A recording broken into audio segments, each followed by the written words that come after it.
அரசியல் கேள்விகள் எதுவும் கேட்க வேண்டாம். நானும் பதில் சொல்ல போகிறது கிடையாது. இது புனிதமான வள்ளலார் அவர் வாழ்ந்த இடம்.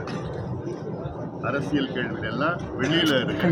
அங்கே வெளியில் நான் தனியாக வடலூர் சத்தியான சபை சர்வதேச மயமாக அமைக்கிறதுன்னு சொல்லியிருக்காரு. அதை பற்றி அதாவது இன்னைக்கு எங்களுடைய குடும்பத்தோடு வடலூரில் உள்ள வள்ளலார் அவர்கள் தொடங்கிய சத்திய ஞான சபை திருக்கோவில் இந்த இடத்திற்கு வருகிறது. வள்ளலார் அவர்களை வணங்கி அவருடைய அருளையும் வாழ்த்துக்களையும் பெற்றிருக்கின்றோம். எங்களை போன்று உலக அளவிலே கோடிக்கணக்கான மக்கள் வள்ளலார் வாழ்க்கை வரலாற்றை படித்து அவர் மீது அவர்களுடைய வாழ்ந்து இருக்கிறார்கள். சமீபத்தில் தமிழக அரசு வடலூரில் உள்ள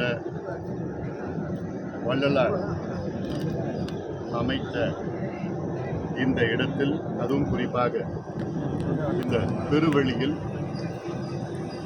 வள்ளலார் சர்வதேச மையத்தை தொடங்க இருக்கின்றோம் என்று ஒரு அறிவிப்பு வெளியிட்டார்கள். வள்ளலார் சர்வதேச மையம் தொடங்குவதற்கு எங்களுடைய ஆதரவு நாங்கள் அளிக்கின்றோம். அதில் மாற்று கருத்து கிடையாது. ஆனால் இந்த பெருவெளி பகுதி, இந்த மண் 157 ஆண்டுகளுக்கு முன்பு இந்த கிராமத்தில் வாழ்ந்தவர்கள் வள்ளலார் அவர்களுக்கு 106 ஏக்கர் கொடையாக கொடுத்தார்கள். அன்றிலிருந்து இன்று வரை இந்த புனிதமான மண் பாதுகாக்கப்பட்டு வந்திருக்கிறது. திடீரென்று தமிழக அரசு இந்த மண்ணில் கிட்டத்தட்ட 70 ஏக்கர் நிலத்தை கையகப்படுத்தி இதில் வள்ளலார் சர்வதேச மையத்தை தொடங்குவோம், கட்டுமானங்களை அமைப்போம், வணிக வளாகங்களை உருவாக்குவோம் என்ற ஒரு பெரும் திட்டத்தை வைத்திருக்கின்றார்கள். இதை நாங்கள் கடுமையாக கண்டிக்கின்றோம். எங்களோட நோக்கம், வள்ளலார் சர்வதேச மையம் தொடங்குங்கள். ஆனால் இங்கே வடலூரில் உள்ள இந்த பெருவெளியில் எந்த கட்டுமானங்களும் இருக்கக்கூடாது.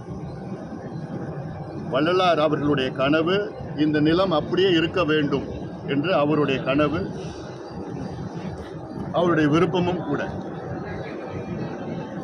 வள்ளலார் சர்வதேச மையத்தை அருகில் உள்ள இடத்தை, பக்கத்தில் எவ்வளோ இடம் இருக்கு, அங்கே 500 ஏக்கர் எடுங்க, 1000 ஏக்கர் எடுத்துங்க. அங்கே புதுசாக கட்டுமானங்கள் உங்களுக்கு எவ்வளோ வேணால் கட்டிட்டு போங்க. அங்கே இன்னும் சொல்ல போனால் சென்னையில் வள்ளலார் சர்வதேச மையத்தை அங்கே தொடங்குங்க. நீங்கள் சென்னையில் தொடங்கினாதான் உலக அளவில் வள்ளலாருடைய புகழ் இன்னும் அதிகமாக பரப்பும். வள்ளலார் வாழ்ந்த இந்த மண்ணை தமிழக அரசு எந்த வகையிலும் சிதைக்கக்கூடாது. சமீபத்தில் தைப்பூசம் நடைபெற்றது. இந்த தைப்பூசத்தில் 10 லட்சம் மக்கள் இங்கே கூடினார்கள், இந்த பெருவெளியிலே கூடினார்கள். வள்ளலாருடைய விருப்பம் என்ன? அதாவது கடவுளுக்கு உருவம் கிடையாது, ஒளி மூலமாக, குறிப்பாக தீபம் மூலமாக கடவுளை நாம் பார்க்கலாம், உணரலாம் என்று இங்கே வள்ளலார் திருக்கோவிலில் அணையா தீபம் இருக்கிறது. இந்த தீபம் தைப்பூசம் அன்று, அதாவது ஒவ்வொரு மாதமும் இந்த தீபத்தை காண்பதற்கு மக்கள் உலகம் முழுவதும் இன்று இங்கே வந்து கொண்டிருக்கின்றார்கள். தைப்பூசத்தில் 7 திரைகளை அகற்றிய பிறகு இந்த தீபம் காண்பதற்கு 10 லட்சம் 15 லட்சம் மக்கள் கூடுவார்கள். நீங்கள் வள்ளலார் சர்வதேச மையத்தை நீங்கள் கட்டினால் நிச்சயமாக அவ்வளோ மக்கள் இங்கே கூடுவதற்கு இடம் கிடையாது. இந்த புனிதமான இடத்தை அப்படியே வைத்துக் கொள்ளுங்கள். இது எனக்கு தமிழக அரசுக்கு என்னுடைய பணிவான ஒரு வேண்டுகோள், அன்பான ஒரு வேண்டுகோளாக நான் வைக்கின்றேன். ஏன்னா இது 100 விழுக்காடு மக்களுடைய விருப்பம் இந்த இடத்தில் எந்த கட்டுமானங்களும் இருக்கக்கூடாது என்று. 99 விழுக்காடு கூட கிடையாது. இங்கே சுற்றி இருக்கின்ற மக்கள் மட்டுமல்ல, உலகம் முழுவதும் வள்ளலாரை பின்பற்றுபவர்களுடைய 100 விழுக்காடு விருப்பம் இந்த இடத்துல எந்த கட்டுமானங்களும் இருக்கக்கூடாது. புனிதமான இடம், இந்த இடம் புனிதமாக இருக்க வேண்டும். கட்டுமானங்கள் நீங்கள் இங்கிருந்து ஒரு 2 கிலோமீட்டர் தொலைவில் ஆயிரக்கணக்கான ஏக்கர் இருக்கிறது. அங்கே அதை கையகப்படுத்துங்கள், கட்டுமானங்களை கட்டுங்கள், சென்னையிலே கட்டுங்கள், தமிழ்நாட்டில் உள்ள அனைத்து மாவட்ட தலைநகரத்தில் இது போன்ற கட்டுமானங்களை கட்டுங்கள். ஆனால் இந்த இடத்தை நீங்கள் விட்டு விடுங்கள்.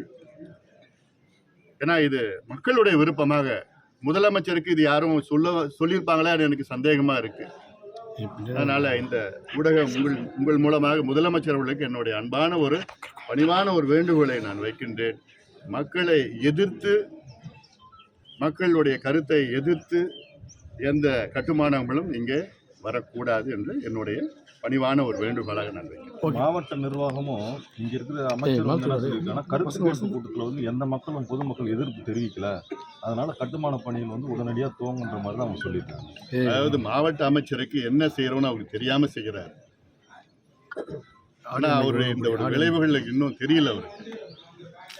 ஏன்னா இது புனிதமான இடம், ஆன்மீக இடம், புனிதமான இடம். இந்த இடத்துல ஏதாவது யாராவது கை வைப்பாங்களா? அமைச்சர் நல்லா இருக்கணும், அவர் குடும்பம் நல்லா இருக்கணும், எல்லாமே நல்லா இருக்கணும். இந்த புனிதத்தை கெடுக்காதீங்க. அமைச்சர் புரிஞ்சிக்காம பேசிட்டு இருக்கிறார், அவருக்கு தெரியல. கருத்து கேட்கறதெல்லாம் யாருக்கும் தெரியல, நடந்ததெல்லாம் தெரியல. இவங்களுக்குள்ளே ஒரு 10 பேர் கருத்து கேட்கறது, இவங்க கட்சிக்காரங்க ஒரு 10 பேர் வந்து கருத்து கேட்கறதுல அதெல்லாம் அதுக்கு மேல எல்லாம் பண்ணுறது.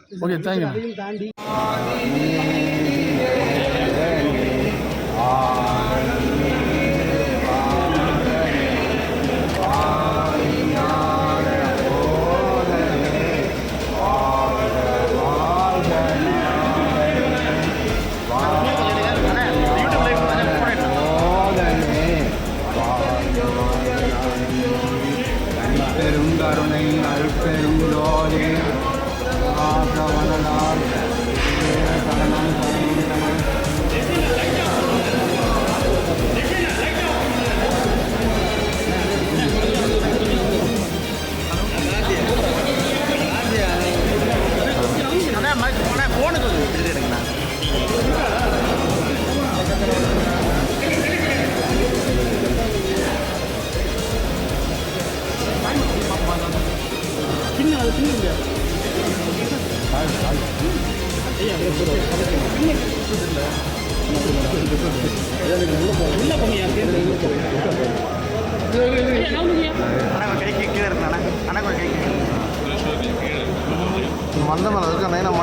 அருட்பெருஞ்சோதி அருட்பெருஞ்சோதி தனிப்பெருங்கருணை அருட்பெருஞ்சோதி அருட்பெருஞ்சோதி அருட்பெருஞ்சோதி தனிப்பெருங்கருணை அருட்பெருஞ்சோதி அருட்பெருஞ்சோதி அருட்பெருஞ்சோதி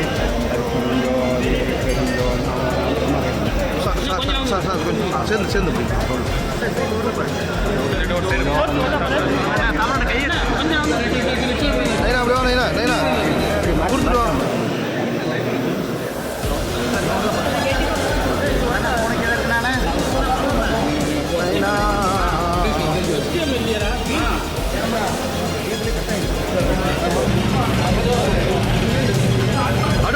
அடுப்பை காட்டு.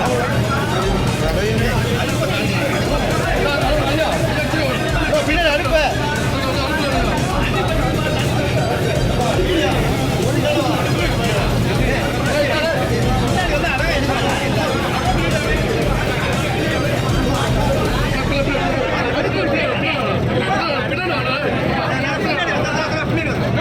அடுப்பு இருக்கு.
மறைக்க வேணாம், அடுப்பில் இது வைக்கிறேன், அடுப்பை மிதிக்காதீங்க.